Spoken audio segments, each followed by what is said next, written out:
Ainda não. Agora sim. Na semana passada eu não estava aqui, mas eu já dei uma lida e eu peguei 3 partes que eu achei interessante da leitura que foi feita. Ele fala assim: em todo lugar, as quedas espirituais são as mesmas, embora varie de intensidade e coloração. É interessante falar isso, né? Porque ele está falando das pessoas que estão desencarnadas, daquele plano lá, e que ainda continuam com peso em seus veículos, né? Digamos assim, no lugar, como o corpo, né? Que não existe mais, mas ainda são densos nos seus pensamentos, em seus sentimentos. A outra coisa que eu achei interessante também era com relação às armas elétricas que assustam. E aí ele fala que o bem tem uma defesa que ultrapassa a ostensiva, a parte desequilibrada. E a outra é assim: as criaturas se organizam, não, se agarram. As impressões físicas criam densidades para os seus veículos de manifestação. Da mesma forma que espíritos delicados de regiões superiores estão sempre purificando e elevando seus veículos, ele mostrando que há um caminho, né? Quando você também se eleva, você vai modificando toda essa condensação, toda essa estrutura do seu corpo etéreo, digamos assim. E aí ele para nessa parte aqui. Eu vou ler só esse parágrafo que está acima, de onde está marcado, que é: além dessa observação, que é da alçada da justiça divina, temos a considerar igualmente que nessa esfera o corpo denso, modificado, pode ressurgir todos os dias pela matéria mental destinada à produção dele, enquanto que, para obter o corpo físico, almas trabalham, por vezes, durante séculos. O que eu achei também interessante dessa observação é falando justamente do trabalho que temos que ter, mesmo desencarnados, para que consigamos reencarnar, porque você também precisa de um trabalho para purificar, né, e voltar aqui e reaprender. E aí ele começa aqui: alguém gostaria de ler? Vicente e eu caláramos estupefatos. Espera aí, deixa eu tirar isso aqui que está atrapalhando aqui. Então, eu vou começar aqui. Alfredo sorriu serenamente e perguntou bem-humorado: vocês conhecem a lenda hindu da serpente e do santo? Ante a nossa expressão negativa, o administrador continuou: contam as tradições populares da Índia que existia uma serpente venenosa em certo campo. Ninguém se aventurava a passar por lá, receando-lhe o assalto. Mas um santo homem, a serviço de Deus, buscou a região, mais confiado no Senhor que em si mesmo. A serpente o atacou, desrespeitosa. Ele dominou-a, porém, com um olhar sereno, e falou: minha irmã, é da lei que não façamos mal a ninguém. A víbora recolheu-se, envergonhada. Continuou o sábio o seu caminho, e a serpente modificou-se completamente. Procurou os lugares habitados pelo homem, como desejosa de reparar os antigos crimes. Mostrou-se integralmente pacífica, mas desde então começaram a abusar dela, quando lhe identificaram a submissão absoluta. Homens, mulheres e crianças davam-lhe pedradas. A infeliz recolheu-se à toca, desalentada. Vivia aflita, medrosa, desanimada. Eis, porém, que o santo voltou pelo mesmo caminho e deliberou visitá-la. Espantou-se, observando tamanha ruína. A serpente contou-lhe, então, a história amargurada. Desejava ser boa, afável e carinhosa. Mas as criaturas perseguiam-na e apedrejavam-na. O sábio pensou, pensou, respondeu após ouvi-la. Mas, minha irmã, houve engano de tua parte. Aconselhei-te a não morderes ninguém, a não praticares o assassínio e a perseguição. Mas não te disse que evitasse. Peraí, eu me perdi. Mas não te disse que evitasse de assustar os maus. Não ataque as criaturas de Deus, nossas irmãs, no mesmo caminho da vida, mas defenda a tua cooperação na obra do Senhor. Não mordas nem firas, mas é preciso manter o perverso à distância, mostrando-lhes os teus dentes e emitindo teus silvos. Nesse momento, Aniceto sorriu de maneira expressiva. O administrador fez longa pausa e concluiu. Creio que a fábula dispensa comentário.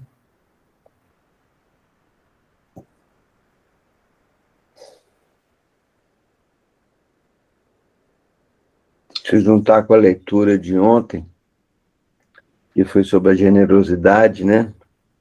E eu estava conversando, às vezes as pessoas não sabem usar da sua generosidade, né? E abusam dela. As pessoas se acomodam e contando sempre com a generosidade alheia, né?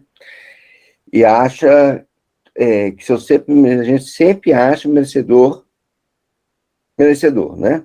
Então, eu tenho um amigo que diz que a gente não merece nada. E a gente tem muito a que agradecer.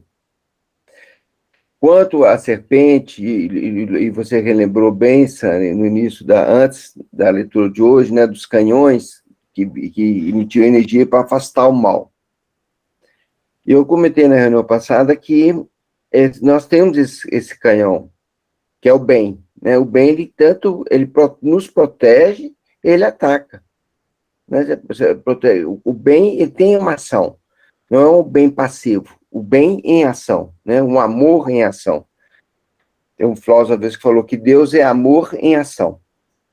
Então, quanto à serpente, né, que ela começa a ser boazinha, aí, todo mundo, primeiro que morre de medo.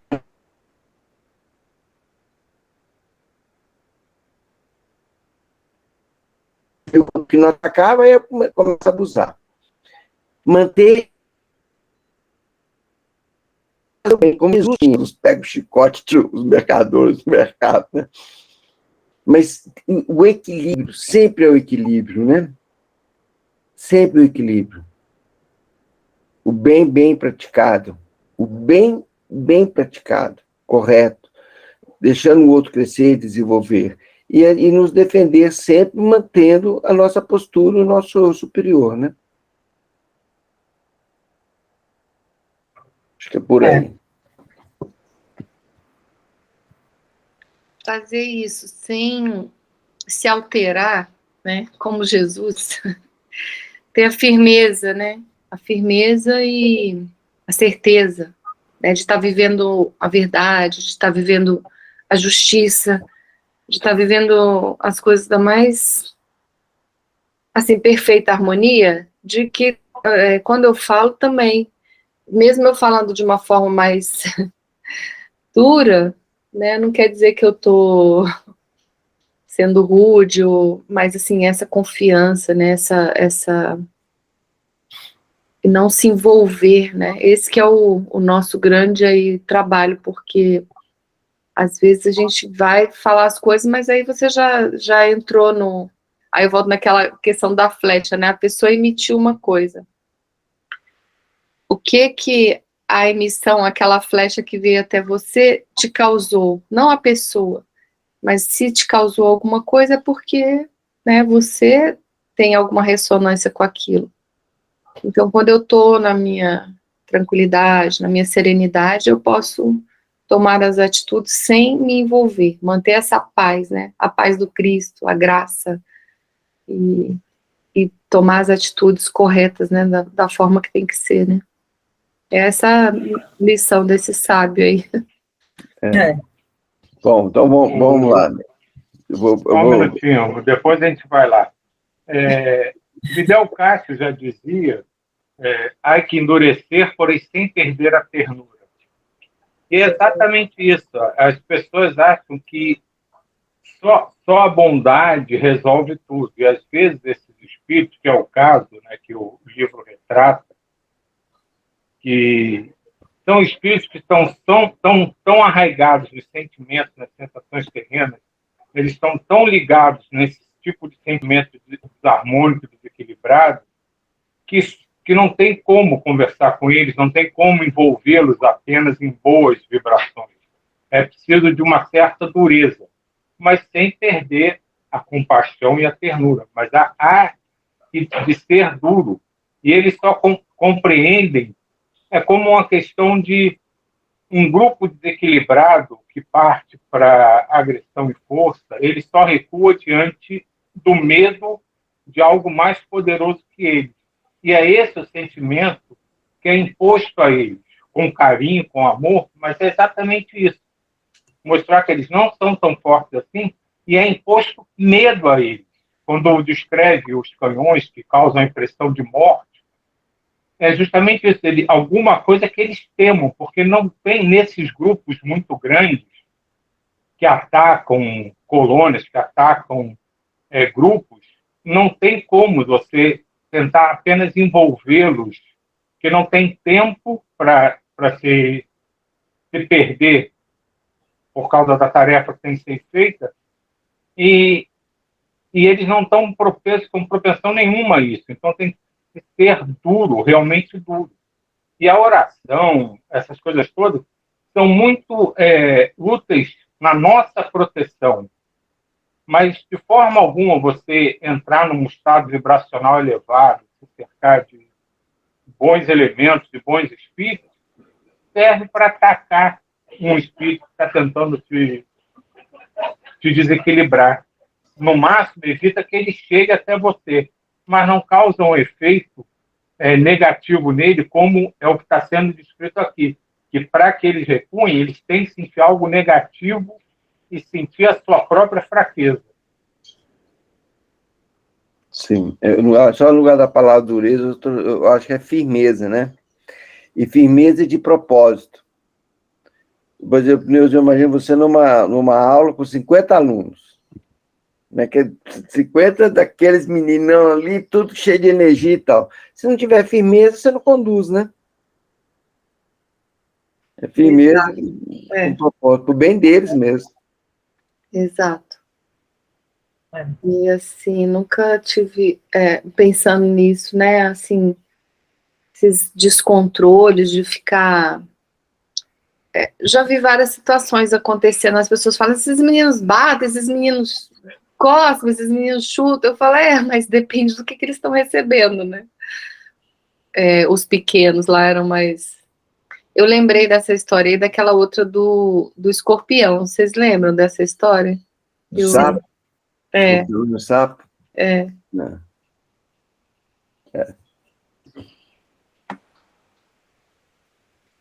Vamos lá. Continuar? Vamos lá. Alguém quer falar mais alguma coisa? Não, vamos. Espíritos dementados. Inúmeros servidores acompanhavam-nos ao serviço. Movimentavam-se carregadores sem conta. Conduziam grandes botijas d'água, caldeirões de sopa, vasos de substâncias medicamentosas em galeotas diversas. Mas mais alguns passos e notei que centenas de entidades se reuniam em vastos albergues. Olhos vagueantes, rostos sombrios, parecendo uma assembleia de loucos em um manicômio de amplas proporções. Alfredo aconselhou umas tantas providências de serviço à maioria dos técnicos do sopro curativo, os quais se desviaram de nós rumo às edificações situadas em zonas diferentes. Gentilmente, nos explicava que os benfeitores do Campo da Paz localizavam ali grande número de espíritos enfermos, mais desequilibrados que propriamente perversos. Os doentes que tinham sob os olhos permaneciam em melhores condições. Já se locomoviam e muitos deles já conversavam, apesar do desequilíbrio que lhe assinalava as palavras e pensamentos. Esclareciam-nos sobre as múltiplas obrigações do trabalho de rotina, quando algumas entidades se acercaram respeitosas. Senhor Alfredo, disse um velho de barbas muito altas, estou aguardando o resultado da minha petição. Em que ficamos quanto às minhas terras e escravos? Paguei bom preço ao Carmo Garcia. Sabe o Senhor que o velho sendo perseguido durante muitos anos e não posso perder mais tempo. Quando volto para casa, creio esteja o Senhor ciente da necessidade de eu voltar ao seio dos meus. Esperam-me a mulher e os filhos. Como excelente médico da alma, Alfredo prestou a maior atenção e respondeu, como se estivesse tratando com uma pessoa de bom senso. Sim, Malaquias, você reclama com razão, mas sua saúde não permite o regresso apressado. Você sabe que sua esposa, Dona Sinhá, pediu fosse você aqui tratado convenientemente. Creio que ela deve estar muito tranquila a seu respeito. Suas ideias, porém, meu amigo, não estão ainda bem coordenadas. Tem alguma coisa a mais a fazer. Por que preocupa-se tanto assim com as terras e os escravos? Primeiramente, a saúde, Malaquias. Não esqueça a saúde. O velho sorriu, como o doente apoiado na firmeza e no otimismo do médico. Reconheço que as suas observações são justas, mas meus filhos não se movem sem mim. São preguiçosos e necessitam da minha presença. Alguém quer falar alguma coisa? Não, desculpa, eu que engasguei aqui. Mas, doutrinando sutilmente o pobre velhinho, o administrador objetou. Entretanto, de onde vieram os filhos para os seus braços paternos? Não vieram das mãos de Deus? Sim, sim, afirmava o ancião, trêmulo e satisfeito. Pois é isso, Malaquias.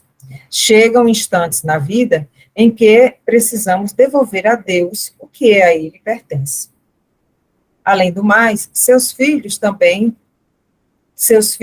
são também responsáveis e, se forem ociosos, responderão pelos males que criaram em torno de si mesmos. Por agora, é indispensável que você se refaça, aclare as ideias e sossegue o coração. O velho sorriu confortado. Mas, antes que pudesse falar de novo, um cavalheiro, denotando nobre aprumo, adiantou-se, exclamando.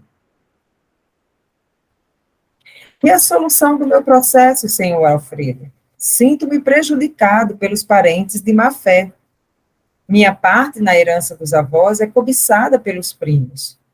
Segundo, já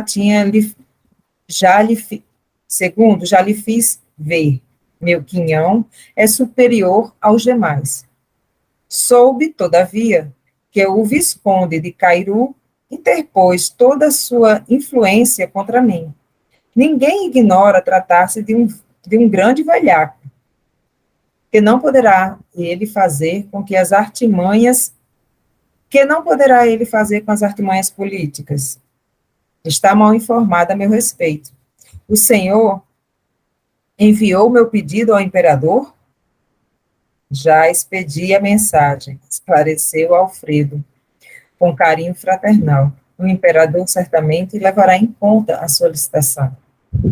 Entretanto, a demora é muito grande, falou o cavalheiro, impaciente, como se estivesse diante de um subordinado vulgar.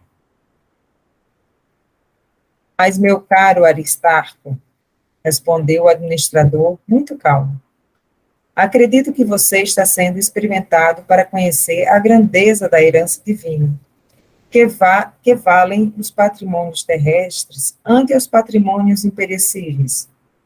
Não pense no que tem perdido. Medite nos bens sublimes que poderá alcançar diante da vida eterna. Esqueça os primos ambiciosos e o visconde que não o compreendeu. Terão eles de deixar quanto possuem no campo transitório, a fim de prestarem contas à divindade. Nunca pensou nisso?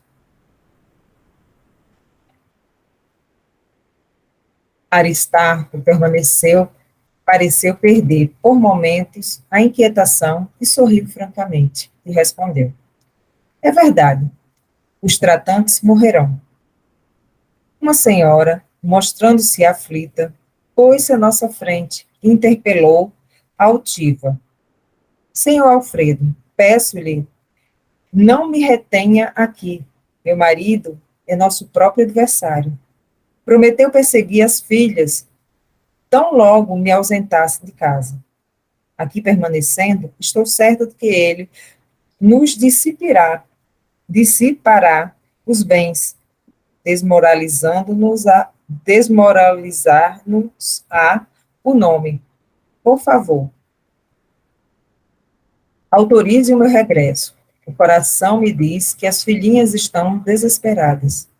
Convenço-me cada vez mais de que a minha moléstia teve origem neste estado de coisas. Já sei, minha irmã, respondeu o nosso amigo com a mesma solicitude. No entanto, que adiantaria regressar tão fortemente atormentada? Não será melhor curar-se, tranquilizar o espírito para ajudar as filhinhas com eficiência? Como já deu a nossa hora, eu vou parar por aqui, para a gente começar na próxima semana, a partir daqui. Mas é muito interessante, né, que todas essas pessoas que ele teve essa pequena pausa de conversação, todas estão muito envolvidas ainda com a matéria, com tudo que fica, né, com os seus apegos.